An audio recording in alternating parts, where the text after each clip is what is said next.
Então, galera, vamos que vamos trabalhar um dos principais assuntos da parte especial para a sua prova de primeira fase, né? Dispensa comentários a importância dos crimes contra o patrimônio, né? Vira e mexe, cai na prova da OAB. Já teve exame que caiu 2 questões só de crimes contra o patrimônio. Então, vamos lá, né, abordar esses crimes. Tá? Nesse bloco de hoje, vamos trabalhar o crime de furto, né, os principais aspectos do crime de furto, lá do artigo 155 do Código Penal. Subtrair para si ou para outrem coisa alheia móvel, né? Pena, reclusão de 1 a 4 anos. Então vamos lá. Primeiro, a conduta nuclear. Subtrair, gente. Subtrair pressupõe você inverter a posse. Significa você retirar de alguém, tirar de alguém. Então, o sujeito não tem a posse anterior da coisa, certo? E ele vai lá e inverte. Então, por exemplo, digamos que o Nidal está passando com o celular, tá? O celular está no bolso dele, eu vou lá e pego o celular dele, inverto a posse. Então, a subtração vai significar o quê? Você retirar o objeto da vítima, obviamente, sem a permissão dela, né? A subtração vai sempre implicar a retirada do objeto sem a permissão da vítima, tá? O agente ele não tem a posse anterior, vai lá e inverte, certo? Tranquilo? Beleza? Tá? O que mais que é importante no crime de furto? Tá? Um dos principais aspectos do crime de furto é o elemento subjetivo, tá? Já foi alvo, né, de tese principal na segunda fase da prova, e a gente sabe que a FGV ela faz isso. Ela pega uma questão de segunda fase, transforma em questão de primeira, pega a questão de primeira, transforma em questão de segunda. Então, sempre é bom ter atenção a esses temas, tá? Então, no furto, o elemento subjetivo é óbvio que é o dolo, tá? É um crime exclusivamente doloso, tá? Não existe furto culposo. O crime pressupõe o dolo, certo? O dolo de subtrair. Só que, além do dolo em subtrair, tá? Há também a necessidade de um fim especial de agir, tá? Consistente, tá? Justamente nesse ânimo de assenhoramento definitivo, tá? É o chamado animus rem sibi habendi. O que seria esse ânimo de assenhoramento definitivo, esse ânimo de apossamento definitivo, esse animus rem sibi habendi? O sujeito, ele pega o bem, tá? Não para apenas usar e devolver, não. Ele pega o bem porque ele quer ser o senhor daquele bem. Ele quer submeter aquele bem definitivamente ao seu poder, certo? Tranquilo? Então, há esse ânimo de assenhoramento definitivo. Justamente por isso, o furto de uso, o que seria o furto de uso? O sujeito, ele pega aquele bem apenas temporariamente, com a intenção de devolver posteriormente, certo? Tranquilo? Então, por exemplo, tá? Inclusive foi o exemplo que caiu na prova da OAB de segunda fase, tá? Furto de bicicleta. Imaginem, por exemplo, que o Mauro, professor aqui do CEISC, né, metido atleta, ele compre uma dessas bicicletas especiais, essas bicicletas de ciclista, né, que é 40, 50 mil uma bicicleta. Aí ele vem lá de Santa Maria aqui para o CEISC, tá? Pedalando essa bike. Aí eu penso, pô, mas cara, eu quero dar uma olhada nessa bicicleta, será que vale a pena 40, 50 mil reais numa bike? Pô, eu posso comprar um carro com esse valor, tá? E aí, sem o Mauro saber, sem o Mauro consentir, o que eu faço? Eu pego a bicicleta dele, dou uma volta no quarteirão aqui do CEISC e só para dar uma volta mesmo e devolver o Mauro. E aí, cometi o crime de furto? Não, justamente pela ausência do elemento subjetivo, tá? O furto de uso, ele é fato atípico. Justamente porque no furto de uso não há esse ânimo de assenhoramento definitivo, tá?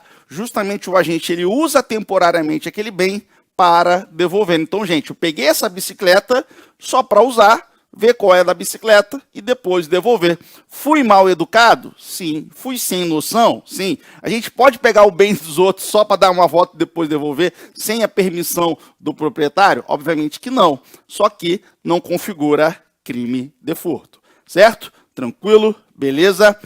Momento consumativo, tá?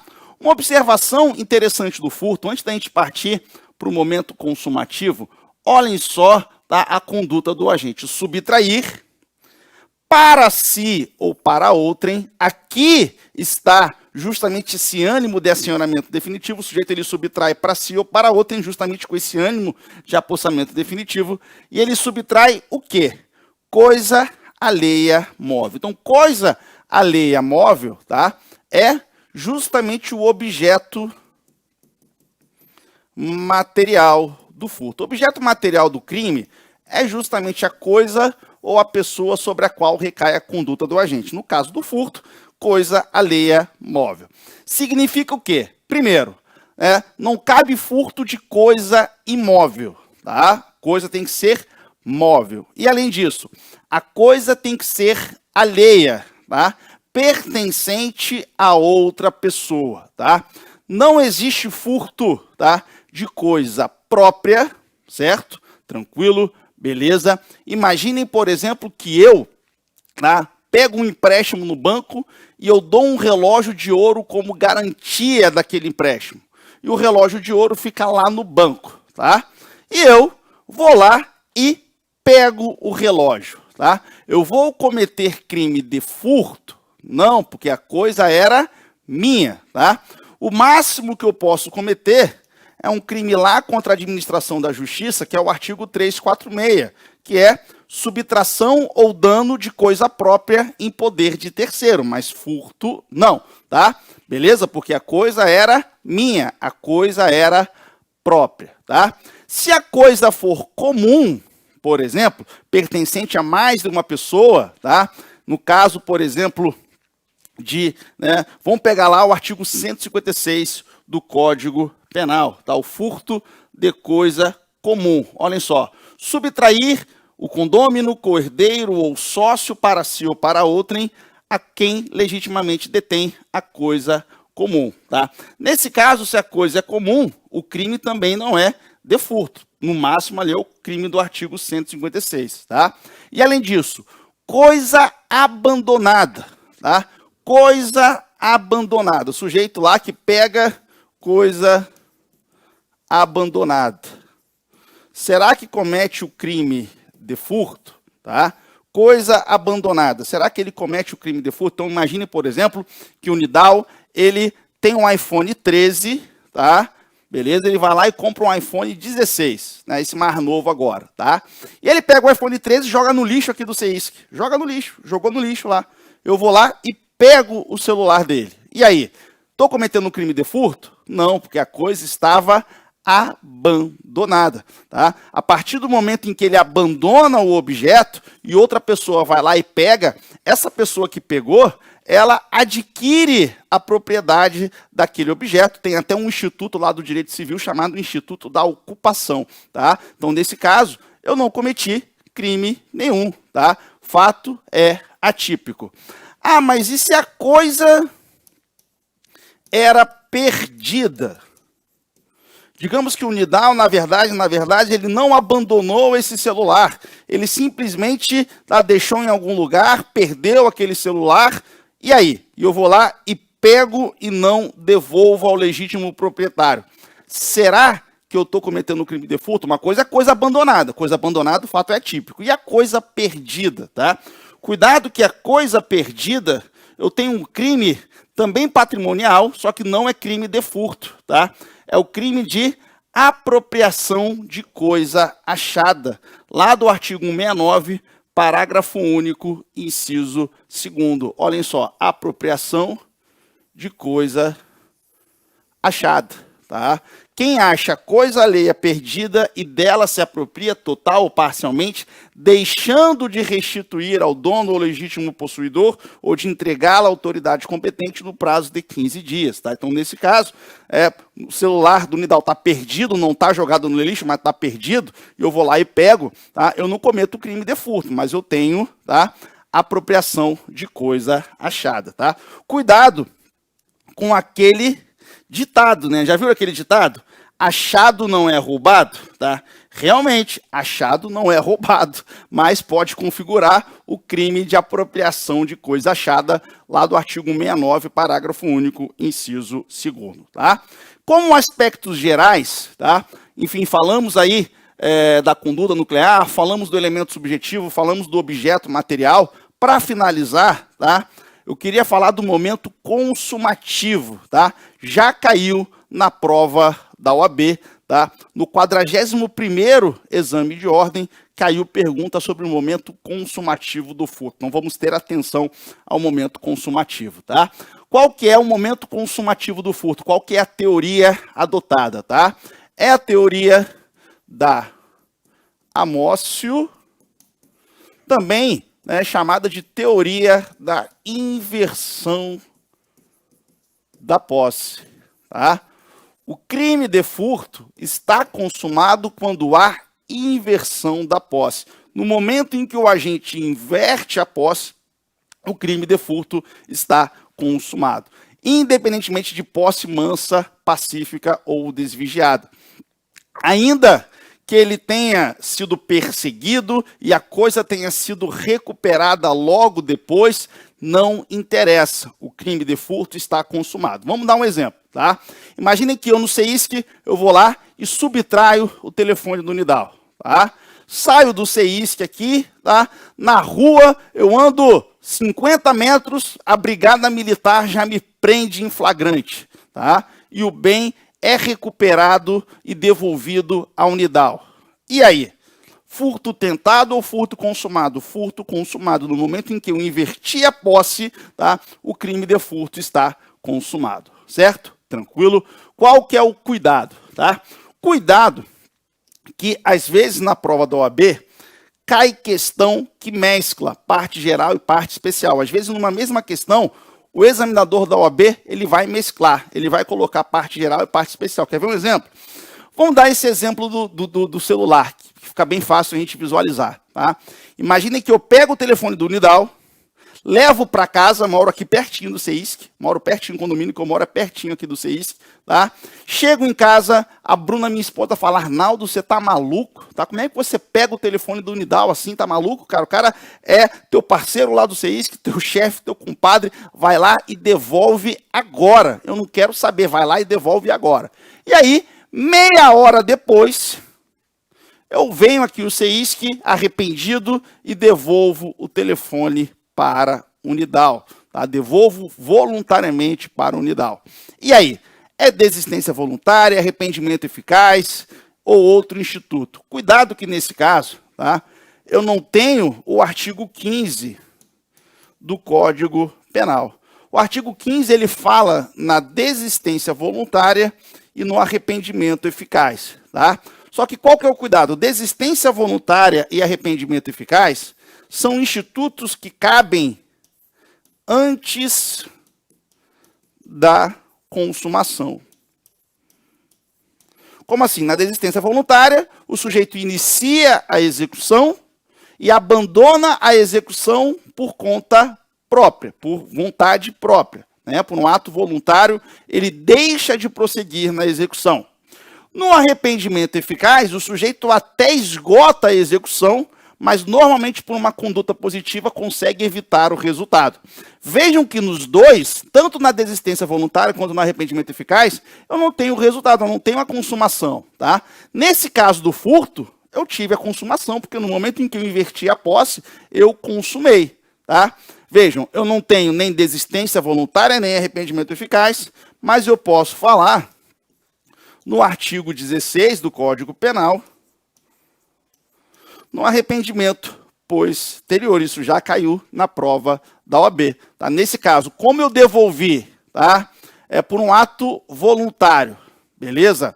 Não houve recebimento da denúncia ainda, tá? E como é um crime sem violência ou grave ameaça, cabe o arrependimento posterior e eu vou ter direito lá a uma diminuição de pena de 1/3 a 2/3, tá? Tranquilo? Então, cuidado com o arrependimento posterior, certo?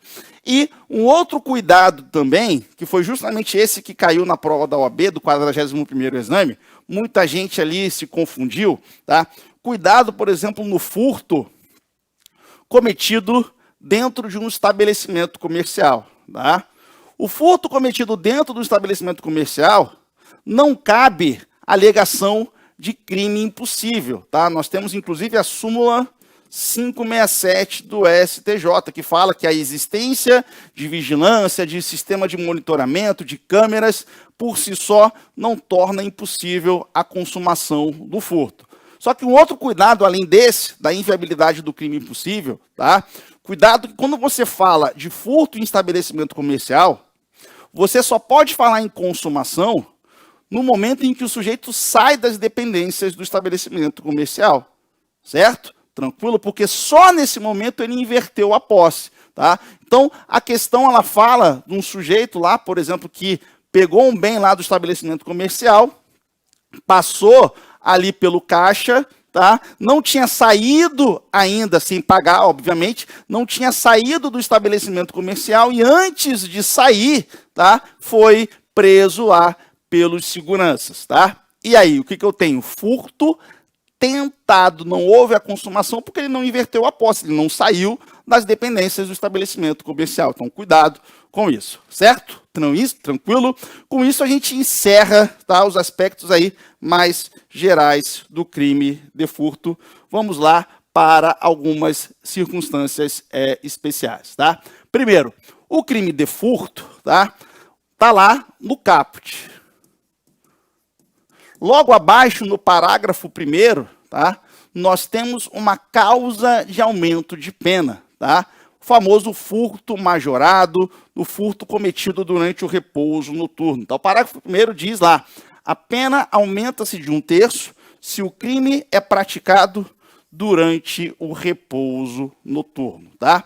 Cuidado, que hoje prevalece o entendimento, nem sempre foi assim, mas prevalece o entendimento que essa causa de aumento de pena, ela é exclusiva para o furto simples, tá? Ela só pode ser aplicável ao furto simples, por uma questão topográfica, tá? Porque vejam, tá? O furto majorado, ele vem logo depois do caput, tá? No parágrafo 1º.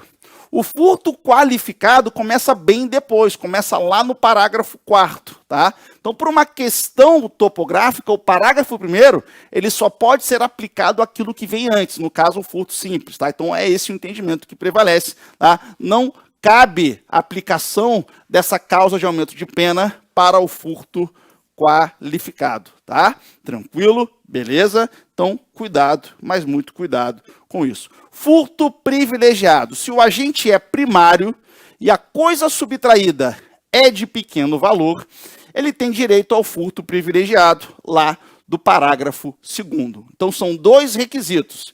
Criminoso primário, tá? Mais, não é ou, é mais, criminoso primário, mais coisa furtada de pequeno valor, tá? Normalmente, coisa furtada de pequeno valor é para valores até um salário mínimo vigente à época do fato, tá? Então, o sujeito lá que subtraiu uma bicicleta avaliada em R$500, tá? Na data do fato. Imagina uma bicicleta hoje, avaliada em R$500. O sujeito é primário, a coisa subtraída é de pequeno valor, porque é inferior a um salário mínimo, ele vai ter direito ao furto privilegiado. Ou seja, né, ele vai ter direito ali, o que o juiz pode fazer? Ele pode substituir a pena de reclusão pela pena de detenção, diminuir a pena de 1 a 2/3, ou aplicar somente a pena de multa. Tá? Então, são dois requisitos, agente primário e coisa subtraída de pequeno valor. Tá? Primeiro, cuidado aqui no furto privilegiado, dois cuidados que você tem que ter aqui. Primeiro, não confundir com furto insignificante. Tá? No furto privilegiado, nós temos crime, nós temos fato típico, ilícito e culpável. Tá? O furto insignificante, pelo contrário, o furto insignificante, o fato é atípico justamente pela incidência do princípio da insignificância. Tá? Então, o fato não é crime. Tá? Então, quais são os requisitos aí? Normalmente, mínima ofensividade da conduta, ausência de periculosidade social da ação, reduzidíssimo grau de reprovabilidade do comportamento, inexpressividade da lesão jurídica provocada são os vetores que o STF utiliza para aplicar o princípio da insignificância. Tá? Então, presentes esses vetores, se aplica o princípio da insignificância. Normalmente no furto, principalmente se o agente ele é primário e a coisa subtraída ela é inferior a 10% do salário mínimo, então o sujeito lá que subtrai uma barra de chocolate no estabelecimento comercial, por exemplo, tá, o furto será insignificante, o fato será atípico. Não confunda com o furto privilegiado. O furto privilegiado, o fato é típico, o fato continua sendo crime. O agente só vai ter direito a uns benefícios, tá? Tranquilo? E será que eu posso falar no furto qualificado e privilegiado ao mesmo tempo? Tá? Uma coisa é o furto simples privilegiado, mas e o furto qualificado privilegiado? Será que o furto pode ser qualificado e privilegiado ao mesmo tempo? Sim, tá? Súmula 511 do STJ, tá? Quais são os requisitos para eu falar no furto qualificado privilegiado? Além, tá, do agente ser primário e a coisa subtraída ser de pequeno valor, que são requisitos óbvios, né, são requisitos do próprio furto privilegiado, além disso, tá, a qualificadora tem que ser objetiva, tá? A qualificadora tem que ser objetiva. Então vamos pegar, por exemplo, o parágrafo 4º aqui, tá? Que é o furto qualificado raiz, as hipóteses mais tradicionais do furto qualificado. De todas essas qualificadoras aqui, tá? Apenas o abuso de confiança possui natureza subjetiva, tá? O resto, todas as demais, destruição ou rompimento de obstáculo, a subtração da coisa, fraude escalada ou destreza, tá? Emprego de chave falsa, concurso de 2 ou mais pessoas, todo o resto são qualificadoras objetivas. Qualificadoras objetivas são aquelas que normalmente dizem respeito ao fato, ao modo de execução, ao meio executório. Então, nessas outras qualificadoras objetivas, cabe furto qualificado privilegiado? Sim. Imaginem lá que o sujeito, mediante escalada, tá? Mediante escalada, ele subtrai uma bicicleta que estava no pátio de uma casa. Essa bicicleta avaliada em R$500. O cara é primário. Então vejam, o objeto é de pequeno valor, abaixo de um salário mínimo vigente à época do fato, certo? O sujeito, ele é primário, e é uma qualificadora, só que é uma qualificadora objetiva. Nesse caso, ele vai ter direito ao furto qualificado privilegiado? Sim, sem problema nenhum. Agora, o abuso de confiança não. O abuso de confiança é a única que possui uma natureza subjetiva, porque leva em consideração uma relação pessoal específica entre o agente e a vítima. O que é o furto cometido por abuso de confiança? O agente confia naquela pessoa, tá? Ou melhor, a vítima confia naquele agente, seja porque tem uma relação de amizade, de parentesco, né, até relação de emprego. Imaginem, por exemplo, que você tem uma pessoa de confiança que trabalha na sua casa. A pessoa, inclusive, sabe onde fica a chave, ela consegue entrar na sua casa sem você estar presente, tá? Você confia nessa pessoa. Ela vai lá e, num dia lá que ela vai na tua casa, ela subtrai um objeto seu. Vai poder falar em furto qualificado privilegiado? Não, porque eu tenho um abuso de confiança, eu tenho uma qualificadora subjetiva incompatível com furto qualificado privilegiado, certo? Tranquilo? Beleza? Tranquilo? Então, cuidado aí com a súmula 511 do STJ.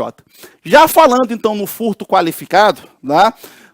Do parágrafo 4º, que são as qualificadoras raiz, todas essas qualificadoras são objetivas, menos o abuso de confiança. Tá? O abuso de confiança possui natureza subjetiva e todas as outras possuem natureza objetiva porque dizem respeito ao meio de execução. Primeira delas aí, destruição ou rompimento de obstáculo à subtração da coisa. Tá? Qual que é o cuidado aqui? Cuidado que essa destruição ou rompimento, é contra o obstáculo e não contra a própria coisa que foi subtraída, tá? Vamos dar um exemplo para ficar bem claro, tá? Imagina que o cara está passando na rua, vê um carro estacionado, não tem sulfilme, ele vai lá, quebra o vidro do carro para pegar uma bolsa, ou pegar um tablet, ou pegar um notebook que estava dentro desse carro. Eu tenho furto qualificado? Sim, porque ele está empregando destruição ou rompimento contra o obstáculo à subtração da coisa. O obstáculo, no caso, era a janela do carro. Vamos dar o exemplo. O cara vê esse mesmo carro estacionado na rua e ele quebra a janela para acessar o veículo e subtrair o próprio carro. Nesse caso, não se aplica essa qualificadora, porque a janela é parte integrante do próprio objeto que ele está subtraindo. Cuidado, mas muito cuidado com isso, tá? Abuso de confiança, aqui do inciso 2º, nós já falamos, tá? É a única qualificadora que tem natureza subjetiva, que pressupõe uma relação de confiança prévia entre o agente e a vítima. Ou seja, a vítima, ela confia naquele agente, seja por uma amizade, seja por uma relação de parentesco, ou até mesmo de emprego, tá? A vítima confia naquele agente e o agente, se prevalecendo disso, vai lá, aproveita para subtrair, tá? Tranquilo? Fraude, escalada ou destreza, tá? Fraude, escalada, destreza, cuidado na fraude, tá? Para não confundir com o crime de estelionato, tá? Não confunda o crime de furto qualificado pela fraude com o estelionato. Por quê? Nos dois eu tenho fraude, só que no furto qualificado pela fraude, o agente ele emprega a fraude para diminuir a vigilância sobre aquele objeto, mas é o próprio agente que subtrai o objeto. E ele emprega fraude para facilitar essa subtração. No estelionato, o agente também emprega fraude, mas não é ele que subtrai, é a própria vítima que entrega a vantagem indevida. Só que é claro, a vítima entrega a vantagem indevida porque foi iludida, foi induzida a erro, foi mantida em erro por meio dessa fraude. Vamos dar dois exemplos. Um já caiu na prova da OAB. O sujeito lá arrumou um uniforme de um condomínio, se passou como trabalhador desse condomínio, como empregado desse condomínio, para entrar nesse condomínio e, com isso, subtrair vários objetos lá dos moradores. Eu tenho furto qualificado pela fraude ou tenho estelionato? Eu tenho furto qualificado pela fraude porque foi ele quem subtraiu, tá? Vamos dar o exemplo. Tu tá passando na rua, vem um cara, te aborda, fala que ele tem um bilhete premiado que vale 10 mil reais, tá? Só que ele não tem conta em banco, tá com o nome sujo, e ele quer o dinheiro rápido. Ele fala que se você der 1.000 reais para ele, naquele momento ele te entrega o bilhete, tá? E aí você vai lá e saca o prêmio, tá? Você deu 1.000 reais pro cara, só que na verdade aquele bilhete era falso, tá? Nunca existiu prêmio nenhum. Então vejam, foi você que entregou a vantagem indevida, mas foi induzido a erro, foi mantido em erro. Então, nesse caso, está mais para estelionato, certo? Tranquilo? Escalada, tá? Escalada, cuida, que é qualquer acesso anormal ao bem. Pode ser por cima ou por baixo. Normalmente, escalada, né, você pressupõe o quê? O sujeito que pula um muro alto para acessar um determinado objeto, tá? É furto mediante escalada? Sim. Só que escalada também pode ser por baixo. O sujeito que cava um túnel, por exemplo. Se lembrem lá do furto ao Banco Central, que o sujeito lá se reuniram ali e construíram um túnel até o cofre do Banco Central. Tenho escalada? Tenho escalada, porque houve um acesso de forma anormal àquele bem, tá?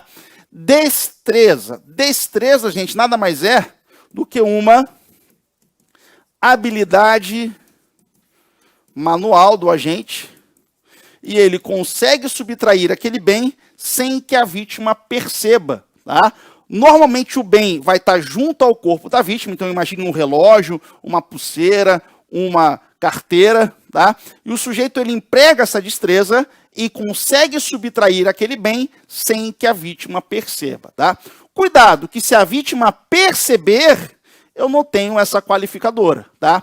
Então, por exemplo, digamos que a vítima percebeu que estava sendo subtraída e conseguiu evitar a subtração. Então, o que eu tenho? Eu tenho tentativa de furto, porque o crime não se consumou, não houve inversão da posse, e como a vítima percebeu, eu não tenho a qualificadora, eu tenho tentativa de furto simples, tá? Agora, digamos que a vítima não percebeu, mas outras pessoas, então imagina que era um metrô, tá? A vítima ela não percebeu que estava sendo subtraída, mas outros passageiros perceberam e conseguiram evitar a subtração. O que eu tenho? Tentativa de furto, porque não houve a inversão da posse, só que nesse caso incide a qualificadora, porque a vítima que não percebeu, deve ser analisado na ótica da vítima, certo? E cuidado, que se a vítima estava dormindo, estava num estado de sono profundo, tá? O sujeito foi lá e pegou um objeto da vítima sem ela perceber, obviamente porque ela estava dormindo, não incide a qualificadora, porque ele não precisou ter uma habilidade manual fora do comum para subtrair aquele objeto. Qualquer pessoa, mesmo que não seja não tenha tanta destreza assim, conseguiria subtrair aquele objeto, tá? Então, cuidado com a destreza, tá? Emprego de chave falsa, cuidado que é qualquer objeto que sirva para abrir fechadura, tenha ou não formato de chave, tá? Então, pode ser cópia da chave original, pode ser uma gazua, pode ser, enfim, um grampo, tá? Qualquer objeto que sirva para abrir fechaduras, tá? E concurso de 2 ou mais pessoas, quando mais de uma pessoa concorrem para aquele furto, incide também a qualificadora, certo? Tranquilo? Cuidado com a do parágrafo 4A, que é outra qualificadora, só que nesse caso aqui, pena de reclusão de 4 a 10. Se o sujeito, ele usa se ele emprega explosivo ou artefato análogo que cause perigo comum para subtrair, é muito comum, por exemplo, nos casos em que o cara explode um caixa eletrônico para subtrair valores, eu tenho não um parágrafo 4º, inciso 1º, eu tenho um parágrafo 4A, com pena de reclusão de 4 a 10 anos. Cuidado que aqui, essa hipótese é crime hediondo, está lá no rol da lei dos crimes hediondos, tá? Parágrafo 5º, se a subtração for de veículo automotor que venha a ser transportado para outro estado para o exterior, aqui, para incidir essa qualificadora do parágrafo 5º, o sujeito de fato tem que transportar o veículo para outro estado, ele tem que transpor a fronteira, cuidado com isso, certo? Parágrafo 6º, é o famoso abigeato, se a subtração for de semovente domesticável de produção, ainda que abatido ou dividido em parte no local da subtração.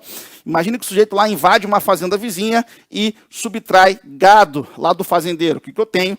Abigeato, tá? Parágrafo 7º, a pena é de reclusão de 4 a 10 anos e multa se a subtração for de substâncias explosivas ou acessórios que conjunto ou isoladamente possibilitem sua fabricação, montagem ou preparo. Imagina que o cara lá invade um depósito e subtrai lá substâncias explosivas ou artefato análogo. Aí, aqui é o próprio objeto material, a própria coisa subtraída é a substância explosiva, certo? Tranquilo? Para finalizar, quero chamar a atenção para a Lei 14.155 de 2021, que alterou o furto, né? Incluiu lá o furto mediante fraude, só que mediante fraude eletrônica. Então, aqui nós temos furto qualificado, só que pela fraude eletrônica. Cuidado que aqui é a mesma ideia do furto mediante fraude, só que é uma fraude eletrônica. Tá? Se o furto mediante fraude é cometido por meio de dispositivo eletrônico ou informático, conectado ou não à rede de computadores, com ou sem a violação de mecanismo de segurança, ou a utilização de programa malicioso por qualquer outro meio fraudulento análogo. Então, aqui o sujeito praticamente, para subtrair, ele se vale de uma fraude, só que uma fraude eletrônica, tá? Imaginem aqui, não sei se tem como filmar aqui, tá? Imaginem que o Nidal estava dando aula nessa sala antes de mim, tá? Estava com o computador aqui aberto, logado na conta dele do banco, tá? Deixa logado, eu vou lá, entro na conta dele e transfiro 50 mil reais para minha conta. O que eu tenho? Furto qualificado pela fraude eletrônica.